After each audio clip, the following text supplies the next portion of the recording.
I mean, probably something like Captain America. I think, oh my God, if we get this wrong, fans are going to hate it. So I was working on the Vision character for about 6 months.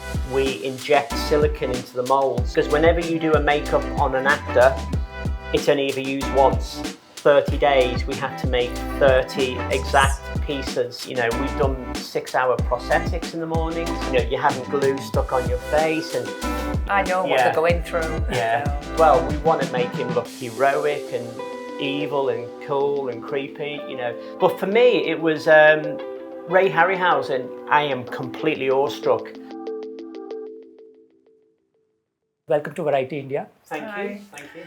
I want to start, Shaune, with you by talking and asking you what was your earliest memory of a frame or a visual or a film as a child that blew your mind away? There's a couple. There was a film called Planet of the Apes, which came out the same year I was born. Obviously, I didn't see it then, but I was about 5 or 6, and I went to the cinema, and it was Saturday morning, and I was watching it, and I was obsessed with the apes, with the monkeys. Back then, I didn't know how it was done. But as I got older, I started to look into it, and I remember having a plastic mask that my mum had bought me. So I used to wear that all the time. And then it was a man called Ray Harryhausen when I was about 9 or 10, and he'd done all these Sinbad films and Jason the Argonaut. So stop motion, I just got obsessed with stop motion animation from a young age. But again, back then, you don't know how things are done. You know, there wasn't social media back then, so you'd buy magazines. So it was that way. So I was always interested in how things were done. And I came from a background where I didn't know how to do it. So, you know, obviously in schools, they don't teach you that stuff. So I just started experimenting myself in the bedroom, making creatures and little plasticine things and things like that. And then just kind of got obsessed with that whole process. Paula, to ask you the same question, what's the first vivid frame or image that stayed with you as a child? Well, I'm a little different because I came into prosthetics later on in my life. So I was looking at designs on the walls because I like painting. So I started doing the marbling and graining. So it was looking at all the background on the films that I was interested in. Like all the scenic paintings and stuff. How films. So I started off doing that and then I got into makeup. Speak to me a bit about your involvement with Tumbbad. So obviously in the UK, I hadn't heard of Tumbbad. And interestingly, we'd had a conversation with the producers about another project that never came around. A couple of years. Yeah, it was a couple of years ago. Yeah. And then we got into, Adesh, the director, got in touch with us, I think about 8 months ago, and mentioned about there's this project, Tumbbad 2. Have you seen Tumbbad? And I was like, no, but I will. So literally that night we watched. To be honest, I was blown away by it. Yeah, I loved it. It wasn't something, I don't know what to expect at that point. And I was like, this is amazing. And the fact that it had a horror element to it, I mean, I'm a massive horror fan. It had creepy feels to it. And the monsoon look was, to me, it was mind-blowing because to shoot stuff like that real is quite amazing to do that. You know, in the UK, we wouldn't have a monsoon, so everything had to look fake. So the rain in the film and the characters were just amazing. And it just completely gripped me. So I then got intrigued about Tumbbad 2. And then we started speaking, and then he sent the first script over, and I was like, this is really cool. Some really cool characters to do in the film. So we just then had a back and forth conversation of what we can offer, how can we approach the designs, obviously the feasibility of us coming out to Mumbai to film over here, and how we do the characters. And then it was a back and forth conversation on what we can do, what we can achieve, how they should all look, because there's multiple things that we're doing for this film, which obviously we're not going to say at the moment. And there's some very cool characters. So it was a case of doing research as well, do a lot of Indian research, you know, mythology, and just getting our heads around that concept. And then just breaking the script down is kind of the most important. Because that's the thing nowadays is you can go in and budget for something and say, okay, how is this going to look? And that may just be a digital character. So you then start a creative process of design work. We've watched Tumbbad about 4 times now. You know, and the more I watch it, the more I'm like, oh, You see different things, don't Yeah, you? The more you yeah, watch it, yeah. You know, the colours, Yeah. the colours are palette beautiful. Yeah. stay with you even after the film ends. It's not Yes. just the red. Yeah. That's the most stark visual element that Yes. stayed with Yeah. me after Yes. I left the film. But there were blues and hues of pink and green, Yes, like yeah. you mentioned, the rain, the blues. Paula, talk to me a bit about use and play of color. Or for that matter, like you mentioned, background. And in Tumbbad, it is so vivid and so stark and different and sort of tells the mood of where the character is at that point in time. It almost becomes a character. And I absolutely feel like makeup, prosthetic is such an intrinsic part of storytelling. They almost become like integral part of a character, right? Yeah. Your take on this? I think that at the end of the day, that's what makes it as well. All the colours that stand out, and Because I think also everything is real. yeah, That's the main thing that we took There's no from green the screen. Yes. Very little green screen. Yeah. So everything you're looking at, I mean, we didn't know if they were the built sets or they were original locations. That's what I found because fascinating. we didn't know it was the real monsoon to start with. No. And we found out after the Yeah, and we filming. were like, that's incredible to, you know. So everything's like really real. Yeah. It's got a real feel to it. How did you react when you saw Astar, the character, for the first time when he's crawling and those I loved him. Yeah. Because I'm a horror fan as well. Yeah, We watch it yeah. every night. Yeah, we do watch a lot of horrors. Every night. Yeah. It takes us hours to watch a film because we're pausing it, figuring out how they've done Yeah. it, and then we'll watch a little bit more, figuring out. And Yeah. we kept doing that when we first watched it first. We were pausing it, thinking, right, okay, how have they done that? Yeah. But the Hastar character was very creepy Yeah. as well. You know, I loved him. Yeah. What was your conversation with Soham like the first time you spoke to him after watching the film? I think it's trying to get into the character and get understanding from our point of view where we're going to go with the characters as well. And obviously because he has a major role in the films, so it's trying to break down what we can do with him as well and how we approach the character and how we how we can see it as well. We want to make him look heroic and evil and cool and creepy, you know. So when you're trying to do those type of things, it's a fine line between how he looks and what we have to do with him physically as well, and what he has to portray as well, which is always something that's fascinating. You know, from our point of view, it's always fascinating to put anyone through prosthetics, because some people can go into it going, oh my God, this is terrifying, and some people can embrace it. So I think you just let the person get into the character and, you know, really push it as much as they can do, really. What's the trick to make someone sit in a chair for that many number of hours? And I've asked this question to actors as well. See, I know what it feels Yeah, like because we in do a between lot of between tests. films we teach. So I'm usually the model, and Shaune will put makeup on me, so I'm in the makeup chair all day in prosthetic. And I think from a makeup artist, So I know what they're going through. So, but as a makeup artist, there's never enough time. no, As an actor sat in the chair, you have to just zone your mind to think, okay, we're going to go for this process a number of times. You know, we've done makeups on films that are 60 days of same character and prosthetics. So it can get hard. You can get points where the actor's like, today I'm struggling, you know, and you just have to work with give the person. them a little break and let them stand up and stretch the legs. Yeah, you know, you have to make sure, because for us, we're just working as fast as we can. Yeah. But for an actor, we're like, can you look up? Can you look left? Can you look, you know, and it's an early morning call sometimes. And as long as the actor or whoever's in the prosthetics understands the process, and they do, you know, they understand once you've done your initial test makeups, then they understand, and you can then go faster with it. You know, you can pretty much cut it down by half the time. It's usually the first couple of days. First few days. You're just working out, you know. Then you set the tempo, obviously with a certain beat to it, right? But as soon as the actor sits in that chair, the clock's ticking. And you know you've got to be on set for a certain time. So, you know, but you have a good relationship with the actor anyway. So by that point, you know them so well that they're happy just to kind of go, okay, I need a break at this point and this point. And then we're like, okay, we need a break then. That's nice, you know. So, What's the most interesting thing in terms of a challenge for Tumbbad? Because I'm guessing you guys want to push yourselves with every film. I mean, there is one main character that we're doing that we go through 3 different looks. Wow. and they're quite extensive makeups. So what the interesting side of that is, obviously we'll have double makeups as well, because we always want to make sure, with any film you do, you'll have a stunt double and the acting double. So you have to make multiples of makeups, because whenever you do a makeup on an actor, it's only ever used once.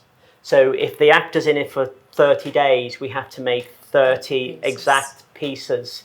But you have all the molds. So as you can see molds around here, we inject silicone into the molds. So it's like a factory line then. You produce the same thing over and over and over again. So fingers crossed the audience don't realise that it's a completely different time. We shot it, but it looks exactly the same.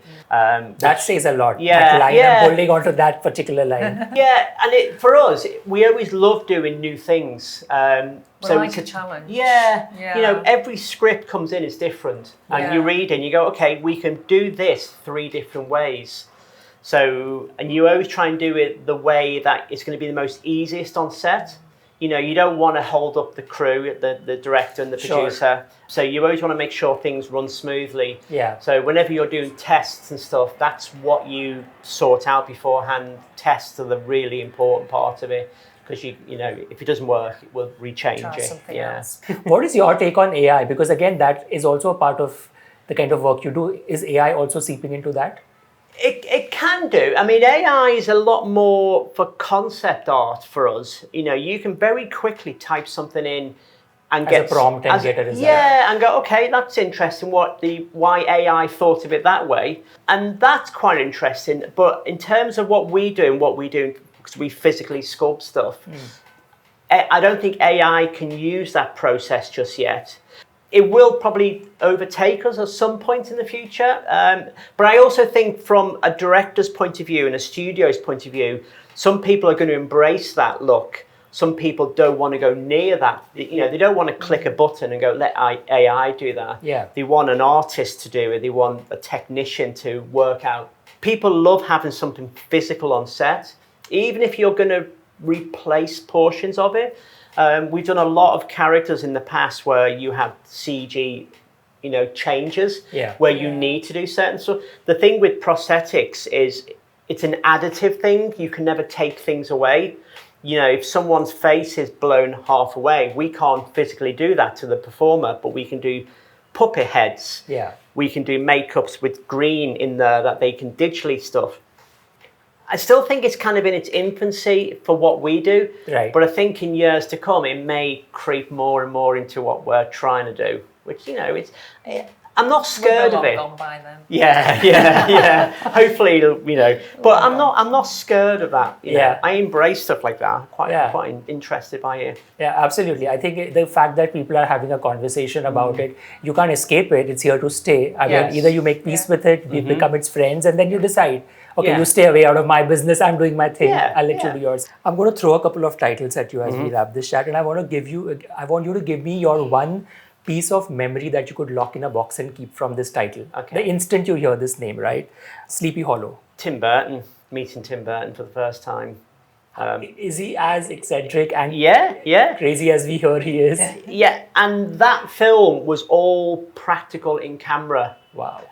All the sets were called forced perspective. So as they get further away, they get smaller. So the houses are this big, about 50 feet away. And Tim wanted to do an old-fashioned gothic horror movie, like a Hammer horror movie. So meeting Tim was something, as a kid growing up, I love his stuff. Yeah, it was one of them like, oh my God, it's Tim Burton. Okay, next is The Fifth Element. One of my absolute favorites. Again, meeting Bruce Willis on set and kind of seeing the scale of that, because that was one of the first biggest films I'd ever worked on. I'd done a little bit on Alien 3, but Fifth Element was one of those big studio movies, and seeing Luc Besson. But seeing the whole set with Jean-Paul Gaultier as the costume designer. Where did they keep all of that stuff? Is it archived somewhere? I'm guessing it must be. I'd imagine it'd be in France somewhere, I'd imagine. Yeah. Locked up. Yeah. But that was very, very cool to kind of see big Hollywood stars. Yeah. World War Z. World War Z, again, Brad Pitt, because I'd come on to World War Z about halfway through the production. I was doing another project. and we'd done some test makeups, and we went over to the studio to show them, and the door opened and Brad Pitt walked out. I was like, oh, it's Brad Pitt. And he loved our zombie tests that, we were doing. But he was, for me, when you meet people, he's bigger than I'd imagined. He's, 6'2" or 3", and just a big guy. Sadly, I've not met. No. Yeah, so those type of moments are very interesting, meeting Hollywood stars. Tell me one word of advice for anybody who wants to make a zombie. What's the trick? I mean, how does one get a zombie right? It's looking at what's been done before, watching the best zombie films, taking inspiration from the best zombies. 28 Days Later. 28 Days Later. The entire franchise is spectacular. Yeah, The Walking Dead. Yeah. And just get a really good model to work with. Somebody with really good bone structure. Yeah. Who's willing to go through prosthetics. And I think embrace it. I've done a few zombie films now, so, you always think there's not much else you can do, but there's always something different you can do. But it's just go as crazy as possible with it, I think, really push the facial scale and the corpse look, and get a really good performer that's willing to go into that type of makeup. My next film is Avengers: The Age of Ultron. I mean, that's another huge of the many that you... Yes. So I was working on the Vision character for about 6 months, which was fascinating. It was a completely different way of doing it from Captain America. We had a concept design that was done, which was beautiful, but it wasn't built over Paul Bettany's head. So when we were doing the original concepts, everyone was like, oh, his face is too wide. And I was like, that's Paul Bettany's structure. So you have to work with the performer's features. So, you try and make them as thin as possible, but you can only do what you can do on a concept. And that was interesting because we went through so many versions of the look. It wasn't the look. The original one was like gold and silver. We did test after test after test. So that was quite a hard job for me to do. It was quite a frustrating job as well at the same time, because we always kind of realised it was going to go more digital in the end. But we did a full prosthetic, a full suit, and then it was 90% digital in the end. So, which was a bit of a shame in a way, but you understand, it was an impossible thing to do. They wanted it to be as clean, like a perfect car, the shine and the sheen and the lines, and that's quite hard to do as a sculptor, to make that look completely symmetrical. So it ended up being like a 90% digital makeup, which I still think it looks incredible. It looks absolutely incredible. I mean, I remember watching it on the big screen and I was like, oh my God, how has one pulled this off? Because it's insane to even replicate that vision. That's crazy. Correct me if I'm wrong, you also worked on The Phantom Menace. I did, yes. I mean, how does one even begin, George Lucas? I was a massive fan. Star Wars changed my life. So Star Wars. I grew up. I was 9 when Star Wars came out.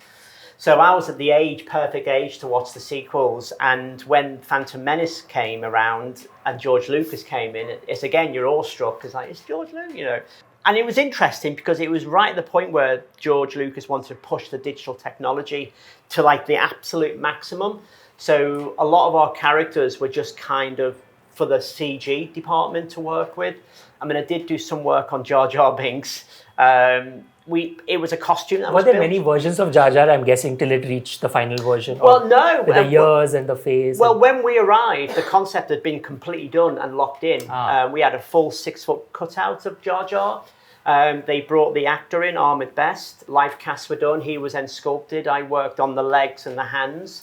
But we always knew he was going to be a digital character. So he never had a face. The face was always painted out, and then they replaced the whole thing anyway. So it was an interesting thing for me, watching how George Lucas had changed from the original Star Wars to this is a digital film. But I got to do Bib Fortuna, which was quite cool to do, because again, he was in Return of the Jedi. Yes. So a lot of my childhood memories, we had R2-D2 and C-3PO in the workshop at one point, and it's like, I would trade places in a heartbeat to be in that room. And it was amazing. It was one of them kind of pinch me moments to think I'm working on a Star Wars film. Yeah. Okay, and not last, but I mean, obviously to wrap this up, has to be the Harry Potter films. Yes. Do you always have kids and people across, their family, friends, you walk across and they're like, tell us a trivia, an anecdote from a Harry Potter film on set all the time, right? Yeah, I mean, I did 8 of them. So I didn't realise I was going to do 8. You work on one film and then you leave and you go and do something else, and then the timing's right and you work on the second. And I ended up doing 10 years on Harry Potter. And, you know, when the 4th film came, I got to do Mad Eye Moody, and then I helped Mark Coulier on Voldemort. So we did the Voldemort thing, which was a standalone 12-day sequence. Right at the end of the production, we shot all that. So, and the interesting thing about that is we shot. You did Voldemort also for the last 2 films? No. So I was on. I was doing Mad Eye on the 5th one. Then, because our characters changed, I was working on the giant spider Aragog for the 6th one. We spent about 8 months on that. For about 10 seconds on camera. You know, with like Hermione the cat in the second one, that was interesting. Because it's not Emma Watson in the prosthetics, because we actually used her double. Felicity, her name was. So she played the cat, but Emma did the voice. Wow. So that was quite interesting. I mean, on the first Harry Potter, we also did Voldemort, which you never see. And it's a different actor. It's where he kills Harry's parents. Yes. So that was, again, a nice little standalone sequence that we shot for a couple of weeks. But you don't see him. I don't think any photos have ever come out. I mean, I've got one photograph of that makeup. So it's interesting. But each film, like the 3rd one was Aunt Marge, where she balloons up. Yes. So we all worked on that for about 4 months, making costumes that could expand very, very quickly and safely. Because if you go from there to there with air, you've got to be careful it doesn't explode. Yeah. So that was fascinating. And I think because especially David Heyman, the producer, gave us the time to do the characters and invest in technology. You know, I think they could see it in the long term, like, right, we're putting money into this and we want to have everything in museums and stuff. Yeah. So we were building a lot of practical stuff that was never going to be on camera, but they're in museums now, like the centaurs from the 5th one, the dragons. You know, they were all big practical creatures, but you don't really see them on camera, which is... You know, I won't be Yes, as I wrap up this chat, I won't be surprised if we also have Tumbbad too in that space. I mean, with Indian films now jumping leaps and bounds and making characters, I have to thank you for this time. I absolutely enjoyed this conversation. It's been such a privilege to be able to speak to you. And I can't wait to see the magic that you guys do on Tumbbad too. I know you're tight-lipped and you're like, I can't wait. I wish I could, but to see it. On that note, thank you so much for speaking to Variety. Thank you.